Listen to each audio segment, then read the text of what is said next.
Well, good morning, everybody. It's Friday, third week of September. We're getting there quick. Holidays will be here before you know it. Halloween coming up, one of my favorite times of year. And I was just was talking to Jess, scale model snail. She's working on the Munsters house right now, and I built that a few years ago. Really fun kit. And that's one of the things I put out every Halloween. That I've got a fair amount of models that's the only time of year they kind of see daylight, and they're specifically for Halloween. So I'm probably sometime in the next couple weeks, I'll break some of those out and we'll just kind of show you a few of them that I've done that I put out. Some of my stuff I moved into one of my other display cabinets that I used to put out only at Halloween, but I like this stuff so much I kind of miss seeing it. You know, some of my anything Frankenstein I love anyway. So there's a few things I've got in one of my display cabinets that I just like to keep out all the time, just because they're fun and I enjoy looking at them. So anyway, so we'll do that sometime in the next couple of weeks. We'll start pulling some of those out and taking a closer look at them. I've probably posted some of that in the past couple of years sometimes, but you know, it's fun to revisit stuff. So we'll do that. But in the meantime, I've been doing some work on the Evil Iron. I finally got my quite a bit of the sanding and body work done. I've got about 2 hours time in the filling and sanding on that. Of course, that body is split right down the middle vertically. It's kind of like with the little MPC Trikes. That's a tough seam, you know. So and of course, a lot of those kits, they don't always fit right either. You know, the pins are off or whatever, so that seam can be offset. You got to be really careful. And I usually will put those together with CA glue.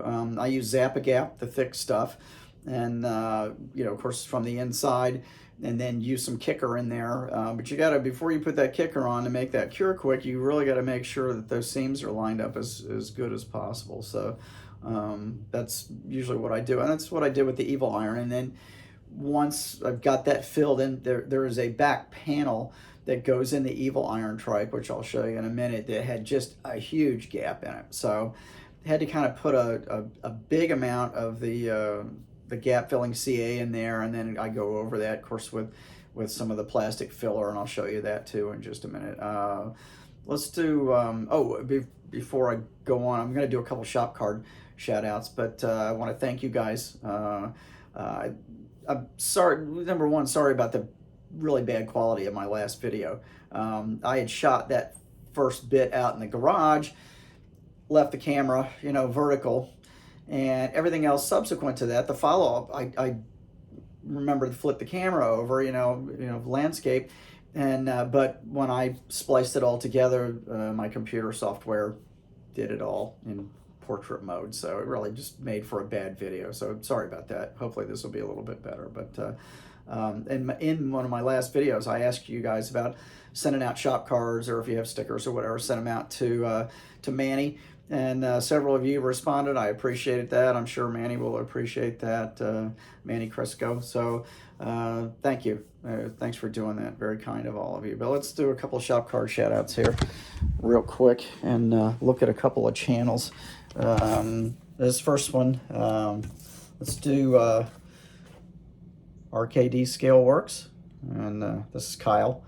And Kyle's doing some nice work. I mean, he's got a good mix of models on there, doing some really cool stuff. So if you're not looking at that or subscribed, hop over there and take a look. Let's see. I've got Kyle pull up here right now. He's at 442 subscribers.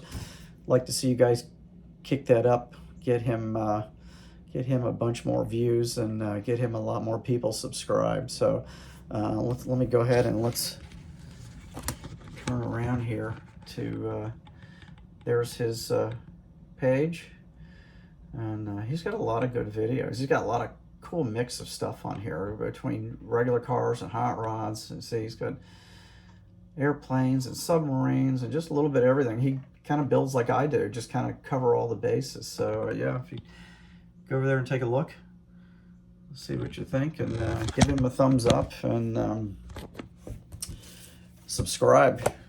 Everybody needs those extra subscribers to help out. So All right, the next one, you guys, a lot of you guys know this dude, JT, over at I Need My Garage Time. He's always got a bunch of cool stuff going on. And he's at 908 subscribers, so it wouldn't take much to push him up over that 1,000 mark. So that would be cool. You know, you guys go take a look. And he's just always got a lot of great builds going on. He's sponsoring a group build coming up. That's the Steely's group build, which basically you just got to have a build with Steely's on it. Steely's wheels, you know, the smooth style wheels. But that's JT's page. So he says, I'm just living life one scale at a time, which is cool. I like that. As you can see, he's got a lot of good stuff on his channel. He's got all kinds of stuff too. He's building trucks and cars and you name it, it's going on there. So yeah, take a look over there at his stuff and see if we can kick him up over 1,000. I think I'm up to about 1,005 now as of this week, which is great, man. I'm so stoked to get over that. That's kind of the landmark, I think, for all of us. Get my camera situated here. So I'm glad that I really appreciate you guys tuning in. And let's take a look at what I'm working on. All right, so I've got this is the Evil Iron Body, and first round of primer after lots and lots of sanding. Like I said, I've got about 2 hours of sanding in this, so the tank is nice and smooth. That came out good. Got to get a little more primer underneath there before I start hitting that with urethane. The only place I really got on the body is down here. Got a little, I actually sanded right through this. This is where that huge gap was at. So got that all filled and filleted in there. I'm going to do a little more smoothing here, but I had to actually put a bunch more CA in there last night. And of course I used kicker on the outside and it bubbled up a lot. So I actually got in there with a Dremel and had to grind that down. It was just hard as a rock. So did that. So I'll take a little putty this morning and get back after that. I don't know what putty you guys have been using. I've been using this one. I got this at Hobby Link, Perfect Plastic Putty. And I'd been using a Tamiya putty previously, and I don't know, I like this stuff. It just sands easier, and it's still, I've had good luck with it so far, and I don't use a lot of this stuff, try to avoid it. I'm still filled with CA most of the time, but this is good for kind of finding out stuff, you know, if you're feathering in these little areas. So I'm going to put some more of that in that little blob today, but otherwise I think the body's looking pretty good, about ready for some base coat. So I'm not going to beat myself up over it too much more because it's just pain. You can see down inside of there where I've got a lot of CA and filler inside of there. And I actually, this is the shaker trike, which I've done the first round of gluing that together and did some sanding, and now I've got some mud on the bottom of there. I'm going to sand this down today if I get some time.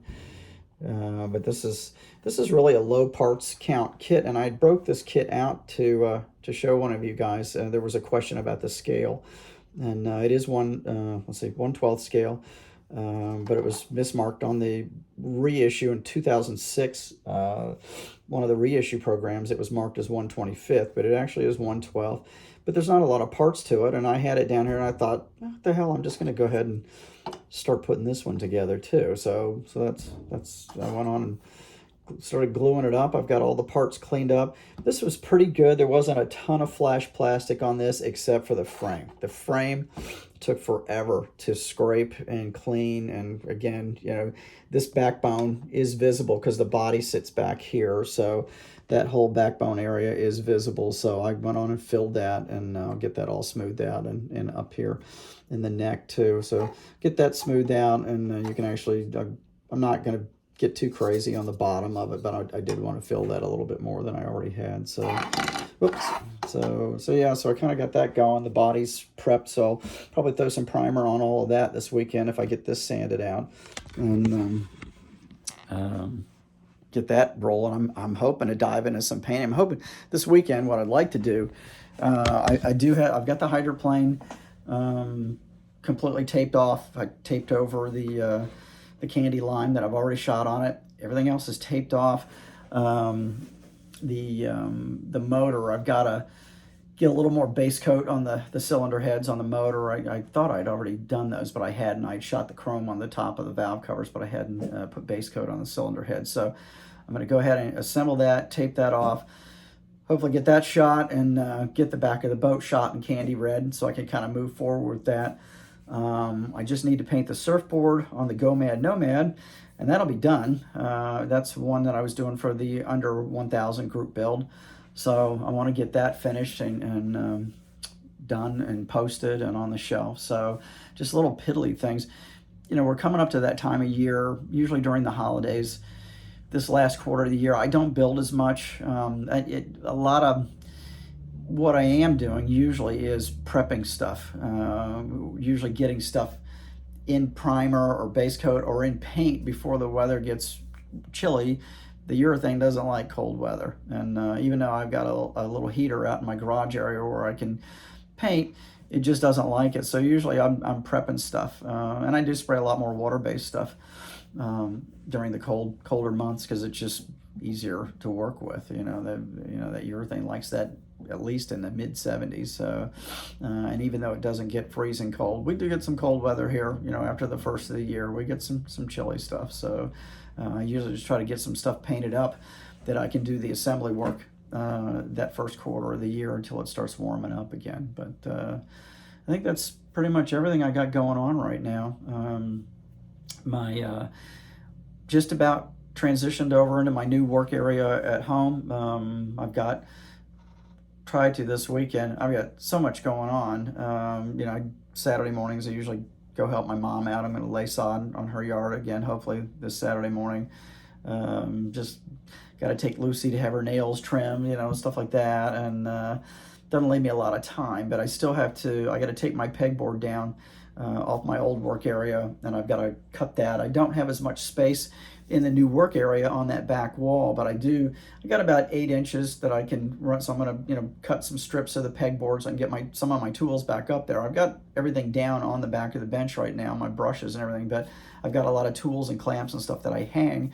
So I want to try to get that all, you know, get that up on the back wall area there so I can get all my tools in there. And that's about the last thing I have to do with moving everything over. So I'll be out in that workspace. My wife just kind of discovered it a couple days ago, and she was upstairs. She was like, holy shit, you're taking over the bedroom. She goes, are you getting rid of my sewing area? Which I'm not. I'm actually organizing her sewing area for her. She's got so much sewing and craft crap. It's unbelievable, in bins. And I've never seen so many spools of thread in my entire life. So we've got a rack that I mounted on the wall behind her sewing machine with dozens and dozens of spools of thread and stuff on it. And her stepmother, who passed away a few years ago, just had tons of sewing stuff, and of course she inherited all that. Nobody wanted it, and we have it. So we have it everywhere. So I'm trying to get her kind of organized and stuff too, and some bins. I've got her some slide out bins with ribbons and all that kind of stuff in it. So my daughter is she's at my house right now. She's doing better, but still can't walk properly. Unfortunately, she can walk on a walker. She's having a hard time getting up because those muscles have just kind of atrophied in her legs. So she's having a little bit of a hard time. And she had been transferred into a rehab facility for physical therapy, and she was there for 3 days. And honestly, they just weren't doing anything. They had her on her feet probably a grand total of 5 minutes, and she was not getting cared for. They had 3 people attending 50 people at night there. And if she had to use restroom or anything, nobody would come. It just was bad. And we've run into this before. My mom and dad had been in those facilities before. We ran into the same things. They're just not great, unfortunately. So she's at our house right now, and her fiance's been staying. So it's not been easy the last few days, trying to get her up on her feet and, get her going. But she's got, we have in-home physical therapy ordered for her. Her insurance is providing us with a wheelchair for her. So she's better. We gotta get her out and about a little bit more, and try to get her out and get her some sunshine and get her cheered up a little bit. It's tough, when you've been in the hospital for 7 weeks and come out, there's a lot of anxiety there. So again, thank you for all of the nice, kind wishes and the prayers that you guys have sent out to me and my family and for my daughter. She's a good kid, and she's got a ways to go, but I think she's going to get there. So we'll see how it goes. So I'll keep you posted on that. But anyway, that's about it. I will let you guys get back to building. I know that you're all working diligently on something for all of these group builds going on. My goodness, I've never seen so many group builds in my life, but that's great. That's what keeps everybody going and keeps this hobby alive. So I'm glad to see so many people participating in these things and so many of them going on. But anyway, so I'll probably post something again, maybe later this weekend, maybe Sunday. Again, sorry about the bad quality on the last video. Hope this one turns out a little bit better. And I'll talk to you guys again soon. All right, hang in there. Have a good weekend. I'll see you soon.